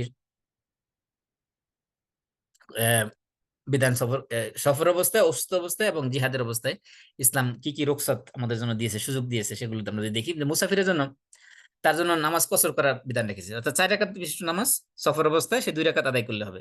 যেমন জোহর, আসর, ঈশা, এগুলো 2 রাকাত আদায় করলে হবে। আল্লাহ রাসূল বলছেন যে এটা হলো আল্লাহর পক্ষ থেকে একটা সদকা, যেটা আল্লাহ তার বান্দার উপর সদকা হিসেবে দিয়েছেন, সুতরাং তোমরা আল্লাহর সদকাকে গ্রহণ করো। এই নামাজ কসর করা যাবে, যেমন মানে 4 রাকাত বিশিষ্ট নামাজ 2 রাকাত পড়া যাবে। আবার মুসাফিরের জন্য আহ কম্বাইন করা যাবে, জোহর এবং আসর একসাথে পড়া যাবে, মাগরিব এবং এশা একসাথে পড়া যাবে, শুধুমাত্র ফজর ছাড়া বাকি যে নামাজগুলো সেগুলো জোহর আসর কম্বাইন করা যাবে, মাগরিব এশা একসাথে কম্বাইন করা যাবে, এটা তাকদিম এবং তাখির করা যাবে। তাহলে এখানে 3 ধরনের সুযোগ মুসাফিরের জন্য করে রাখা হয়েছে। 1 নম্বরে সে লোক কসর করতে পারবে, 4 রাকাত বিশিষ্ট নামাজ 2 রাকাত পড়তে পারবে। 2 নম্বর হলো সে জোহর আসর একসাথে পড়তে পারবে, মাগরিব এশা একসাথে পড়তে পারবে। আবার এই ক্ষেত্রে তাকদিম তাখিরও করতে পারবে, অর্থাৎ জোহরের রক্তে সে ইচ্ছা করলে জোহর আসর একসাথে পড়ে দিতে পারবে, অথবা আসরের রক্তে যে সে জোহর আসর একসাথে পড়তে পারবে। আবার মাগরিবের এবং এশার ক্ষেত্রে একই অবস্থা, সে মাগরিবের রক্তেই জোহর, মাগরিব এবং এশা পড়ে নিতে পারবে, অথবা এশার রক্তে যে মাগরিব এবং এশা একসাথে পড়তে পারবে। তার মানে তাকদিম তাখির মানে প্রিপন পোস্টপন দুইটাই করতে পারবে, আবার কম্বাইনও করতে পারবে, আবার সেখানে শর্ট করতে পারবে, 4 রাকাত বিশিষ্ট নামাজ 2 রাকাত পড়তে পারবে। এইগুলো ইসলাম সফরে যেহেতু একটা একটা মানুষের কষ্টকর বিষয়, সেজন্য আল্লাহ তাআলা কি করেছেন, এগুলো সহজ করে দিয়েছেন। আবার অসুস্থ ব্যক্তি, যে অসুস্থ অসুস্থ ব্যক্তির জন্য আল্লাহ তাআলা কি করেছেন, সহজ করে দিয়েছেন, যে সে নামাজ পড়বে, সে দাঁড়ানো যদি নামাজের এটা রুকন, না দাঁড়িয়ে নামাজ পড়তে হবে সামর্থ্যবান ব্যক্তি, দাঁড়াইতে না পারলে সে অসুস্থ ব্যক্তি, সে বসে নামাজ পড়বে, বসে না পারলে সে শুয়ে পড়বে, শুয়ে না পারলে সে যদি একদিকে কায়িত হয়ে নামাজ পড়তে না পারে, সে এটা কি বলে চিত হয়ে শুয়ে সে নামাজ পড়বে, অথবা কায়িত হয়ে নামাজ পড়বে। যদি কোনো অবস্থাতে না পারে তাহলে সে চোখের ইশারায় নামাজ পড়লে তার নামাজ হয়ে যাবে। তার মানে এই যে অসুস্থ ব্যক্তির জন্য ছাড় দেওয়া হয়েছে, মুসাফিরের জন্য ছাড় দেওয়া হয়েছে, এমনকি পবিত্রতার ক্ষেত্রে ছাড় দেওয়া হয়েছে। যে পবিত্রতা হলো নামাজ শুদ্ধ হওয়ার জন্য অন্যতম শর্ত, প্রিকন্ডিশন এটা। পবিত্রতা ছাড়া নামাজই হবে না। কিন্তু যে ব্যক্তি মনে করেন যে পানি ইউজ করার তার সামর্থ্য নেই, অসুস্থতার কারণে হোক অথবা সফরের কারণে হোক, অথবা পানি তার কাছে নাই, অথবা পানি আছে কিন্তু অসুস্থতার কারণে সে পানি ইউজ করতে পারতেছে না, তো অবস্থায় সে পানি না, অজু না করে সে তায়াম্মুম করে তার জন্য নামাজ পড়া শুদ্ধ হবে। এই যে আল্লাহ তাআলা কি করেছেন, এগুলো সহজ করে দিয়েছেন বিধানগুলোকে। তারপরে জিহাদের ক্ষেত্রে ইসলাম সহজ করে দিয়েছেন। আমরা যদি এই যে অজুর ক্ষেত্রে যদি আমরা একটা হাদিস যদি নেই, যে গাজওয়াতু যাতিস সালাসিল একটা যুদ্ধের নাম, এই যুদ্ধের মধ্যে আমর ইবনে আস রাদিয়াল্লাহু তাআলা আনহু যুদ্ধের নেতৃত্বে ছিলেন। তো রাত্রেবেলা ওনার এই ওয়েট ড্রিম হলো, স্বপ্নদোষ হলো, এবং প্রচন্ড শীতকাল ছিল। শীতকালের মধ্যে আমর ইবনে আস ওনার গোসল ফরজ হয়ে গেছে স্বপ্নদোষের মাধ্যমে, এখন কি করবেন উনি? এখন যদি এই প্রচন্ড শীতের মধ্যে তিনি গোসল করেন তাহলে তো মারাই যাবেন, এই অবস্থা। তখন তিনি তায়াম্মুম করে কি করলেন, এই সমস্ত সাহাবীদেরকে নিয়ে ইমামতি করলেন। এখন সাহাবীরা যখন জানলেন বিষয়টা, যে উনি সবার সামনে তায়াম্মুম করে নামাজ পড়লেন, ওনারা এটা মানতে পারলেন না বিষয়টা। তো এই জাতু সালাসিল যুদ্ধ থেকে যখন ফেরত আসলেন, আসার পরে সাহাবায়ে কেরাম আল্লাহ রাসূলের কাছে বিষয়টা তুলে ধরলেন। আল্লাহ রাসূল সাল্লাল্লাহু আলাইহি ওয়াসাল্লাম আমর ইবনে আসকে ডাকলেন, সাল্লাইতা বিআসহাবিকা ওয়া আনতা জুনুব। আল্লাহ রাসূল বললেন যে আমর ইবনে আস, তুমি কি তোমার সঙ্গীদেরকে নিয়ে নাপাক অবস্থায় নামাজ পড়েছো, কিভাবে সম্ভব? এটা আশ্চর্য কথা। তখন আমার রাদিয়াল্লাহু তাআলা বললেন যে যুকিরতু অথবা যাকারতু কাওলাল্লাহি তাআলা, আমি আল্লাহ রাব্বুল আলামিনের সেই কথা আমার স্মরণ করেছি তখন, ওয়ালা তাকতুলু আনফুসাকুম ইন্নাল্লাহা কানা বিকুম রাহিমা। আল্লাহ রাব্বুল আলামিন বলেছেন যে তোমরা তোমাদের নিজেদেরকে হত্যা করো না, আল্লাহ রাব্বুল আলামিন তোমাদের প্রতি অত্যন্ত দয়াশীল। আমি এই আয়াত স্মরণ হয়েছে, তারপর আমি তায়াম্মুম করেছি এবং আমি নামাজ পড়েছি। তখন আল্লাহ রাসূল সাল্লাল্লাহু আলাইহি সাল্লাম হেসে দিলেন এবং ওয়ালাম ইয়াকুল শাইআন, আমর ইবনে আজকে নামাজ দোহরাইতে হবে বা নামাজ তুমি শুদ্ধ করো নাই বা নামাজ তোমার হয় নাই বা কিছু এ ধরনের কোনো কিছু তিনি বললেন না।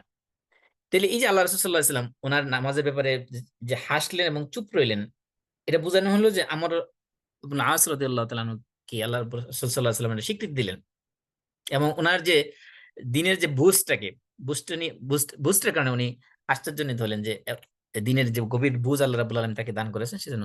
যেটা বলতেছিলাম যে এখানে দিনকে সহজ করে দেওয়া হয়েছে, কোনো কঠিন কোনো কিছু করে রাখা হয়নি। এমনকি উম জিহাদের ক্ষেত্রেও ইসলামের অনেক বিধানকে সহজ করে দেওয়া হয়েছে। যেমন ধরেন আপনার 4 রাকাত বিশিষ্ট নামাজ জিহাদের অবস্থায় যখন মুজাহিদরা জিহাদ করতে থাকবে তখন তারা 1 রাকাতও পড়তে পারবে। হম তাহলে মুসাফির করবে 4 রাকাত বিশিষ্ট নামাজ 2 রাকাত, মুকিম পড়বে 4 রাকাত, আর ভয়ের নামাজ হলো 1 রাকাত, সালাতুল খাউফ হলো 1 রাকাত। আবার যখন যুদ্ধ চলাকালীন অবস্থায় সরাসরি মানে ফেস টু ফেস যখন যুদ্ধ চলতে থাকবে সে অবস্থায় যেভাবে নামাজ পড়ে সেভাবে হবে। সেখানে দাঁড়ানো অবস্থায় দাঁড়ানো যদি নামাজের জন্য গুরুত্বপূর্ণ বিধান, না দাঁড়িয়ে নামাজ পড়লে হবে, বসে পড়লে হবে, দাঁড়ায় পড়লে হবে, কেবলা মুখী ছাড়াও আদায় করলে হবে। তার মানে এমনকি যুদ্ধ চলাকালীন অবস্থায় আহ ইসলাম কি করেছে, মুজাহিদদেরকে অস্ত্র হাতে নিয়ে নামাজ পড়া, অস্ত্র সাথে নিয়ে নামাজ পড়া ফরজ করে দেওয়া হয়েছে। কারণ কি, যদি অস্ত্র সাথে না নিয়ে অসতর্ক অবস্থায় যুদ্ধের ময়দানে নামাজ পড়তে থাকে তাহলে শত্রু বাহিনী কি করবে, এসে আক্রমণ করবে। এই জন্য ওই অবস্থায় অস্ত্র সাথে নিয়ে নামাজ পড়া সহজ করে দেওয়া বিধান দেওয়া হয়েছে। তারপরে দাঁড়ানো বসা যে অবস্থায় পারুক, কেবলামুখী ছাড়া যেদিকে ফিরে পারুক নামাজ পড়লেই হয়েছে, এই যে সহজ করে দেওয়া হয়েছে। এমনকি সিয়ামের ক্ষেত্রে দেখেন, রোজার ক্ষেত্রে মুসাফিরের জন্য কি করেছে, রোজা ভাঙ্গার অনুমতি দেওয়া হয়েছে। শুধু অনুমতি না, বরং যদি তার রোজা রাখলে কষ্ট হয় সেক্ষেত্রে তার জন্য রোজা ভেঙে ফেলাটা ওয়াজিব করে দেওয়া হয়েছে। জাবের রাদিয়াল্লাহু আনহু থেকে বর্ণিত আসছে যে হাদিসের মধ্যে আসছে যে রাসূলুল্লাহ সাল্লাল্লাহু আলাইহি ওয়াসাল্লাম এক সফরে ছিলেন, তো দেখলেন যে এক লোকের পাশে চতুর্পাশে মানুষ এসে ভিড় করেছে, সবাই তার উপর হয়ে তার শরীরের মধ্যে ছায়া দিতেছে রোদ্রের মধ্যে। তখন জিজ্ঞেস করলো যে মা আল্লাহ, তার কি হয়েছে? তো বললো যে লোকটা রোজা রাখছে, এই কারণে তার রোজার কষ্ট কারণে সে সেন্সলেস হয়ে পড়েছে, মাটিতে শুয়ে আছে। তখন আল্লাহ রাসূল বলছেন লাইসাল বির আন তাসুমু ফিস সাফর, যে সফর অবস্থায় রোজা রাখার মধ্যে কোনো সওয়াব নেই, কোনো কল্যাণ নেই। আরেক হাদিসে আসছে যে আম্মার ইবনে ইয়াসির রাদিয়াল্লাহু তাআলা থেকে বলতেছেন যে আমরা রাসূল সাল্লাল্লাহু আলাইহি ওয়াসাল্লামের সাথে এক এক যুদ্ধ থেকে আসতেছিলাম, ফাসিরনা ফি ইয়াউমিন শাদীদিল হার, এক প্রচন্ড রোদের মধ্যে আমরা হাঁটতেছিলাম। তো রাস্তার মধ্যে আমরা চলতেছিলাম, এক জায়গায় যখন আমরা যাত্রা বিরতি করলাম, তো আমাদের মধ্যে থেকে এক লোক গাছের ছায়ার নিচে গিয়ে যেয়ে বসলো। তো দেখলো যে চতুর্পাশ থেকে অন্যান্য সাহাবীরা তার কাছে আইসা ভিড় করতেছে। জিজ্ঞেস করলে কি হলো, সে বলতেছে সে ব্যথা পাচ্ছে। আল্লাহ রাসূল তখন জিজ্ঞেস করলেন যে তার কি হলো, বলছে লোকটা রোজা রেখেছে। তখন আল্লাহ রাসূল সাল্লাল্লাহু আলাইহি ওয়াসাল্লাম বলছেন লাইসা মিনাল বিররি আন তাসুমু ফিস সাফর ওয়া আলাইকুম বিরুখসাতিল্লাতি রাখাসাল্লাহু লাকুম ফাআকবালুহা। আল্লাহ রাসূল বলছেন যে সফরের মধ্যে রোজা রাখার মধ্যে কোনো কল্যাণ নাই, বরং তোমাদের উচিত হলো আল্লাহ রাব্বুল আলামিন তোমাদের যে রুখসত দিয়েছেন, যে সুযোগ দিয়েছেন, সেই আল্লাহ তাআলা সেই সুযোগটাকে গ্রহণ করা। এখানে স্পষ্ট বোঝা যাচ্ছে যে যদি সফরের মধ্যে রোজা রাখা কষ্টকর হয় তাহলে রোজা ভেঙে ফেলা তার জন্য আবশ্যক। এই ধরনের অসংখ্য হাদিস আসছে যে, আরেক হাদিসে আসছে যে আনাস রাদিয়াল্লাহু আনহু থেকে, যে আমরা বলতেছেন যে আমরা এক সফরে ছিলাম, আমাদের মধ্যে কিছু সাহাবী যারা রোজা রেখেছে, আবার কিছু আছে যারা রোজা ভেঙে ফেলেছে সফররত অবস্থায়। তো আমরা প্রচন্ড রোদ্রের দিনে এক জায়গায় যখন যাত্রা বিরতি করলাম, তো আমাদের মধ্যে যাদের শরীরে পোশাক ছিল তারা দেখা যাচ্ছে যে তাদের ছায়া বেশি পেয়েছে, কিন্তু যারা রোজা রেখেছে, রোজাদার যারা ছিল তাদের মধ্যে অনেকে আছে যে একবারে সেন্সলেস হয়ে পড়ে গেছে রোদ্রের কারণে, প্রচন্ড রোদ্রের কারণে। আর ওই সময়ে যারা রোজা রাখে নাই তারা কি করেছে, তারা নিজেরা তাঁবুটা নিয়েছে, তারপরে এই সফরের মধ্যে যে সকল প্রাণী ছিল তাদেরকে পানি পান করাইছে, সব কাজ তারাই করেছে।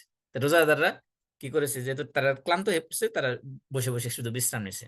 তখন আল্লাহ রাসূল সাল্লাল্লাহু আলাইহি ওয়াসাল্লাম বলছেন, জাহাবাল মুফতিরুনা আল ইয়াউমা বিল আজর, আজকে যারা রোজা ভেঙেছে তারাই সব সওয়াব কামাই করে নিল, তো তারাই সব সওয়াব নিয়ে গেছে। যারা রোজা রেখেছে তারা আসলে বেশি সওয়াব পায়নি, বরং রোজা যারা ভেঙেছে তারাই বেশি সওয়াব পেয়েছে, কারণ বাকি কাজগুলো সব তারা করেছে। এমন ভাবে যারা অসুস্থ ব্যক্তিও রোজাদার, রোজা অবস্থায় তাদেরকে রোজা ভঙ্গ করার সুযোগ দেওয়া হয়েছে। এবং মুজাহিদ যারা আল্লাহ রাস্তায় জিহাদরত অবস্থায়, তাদেরকে রোজা ভাঙ্গার সুযোগ দেওয়া হয়েছে। এগুলো হলো ইসলামে আমাদের জন্য রুখসত রেখেছে। এই জন্য ইসলামের ইবাদতের ক্ষেত্রে অন্যতম একটা মূল বৈশিষ্ট্য হলো ইসলাম ইবাদত গুলোকে সহজ করে দেওয়া হয়েছে, কঠিন করে দেওয়া হয়নি, এবং ইসলাম ইবাদত গুলোকে ইবাদতের মধ্যে এবং দুনিয়ার মধ্যে ব্যালেন্স করতে বলা হয়েছে। আমাদের সময় শেষ, আমরা আরেকটা বিষয় নিয়ে আলোচনা করতে চাচ্ছিলাম, সেটা হলো যে ইবাদত ইবাদত সংক্রান্ত স্টাডি যেটা, সেটা আমরা করার ক্ষেত্রে কোন ধরনের মেথোডোলজি ফলো করবো, সেটা নিয়ে আমরা ইনশাল্লাহ আগামী সপ্তাহে আলোচনা করবো।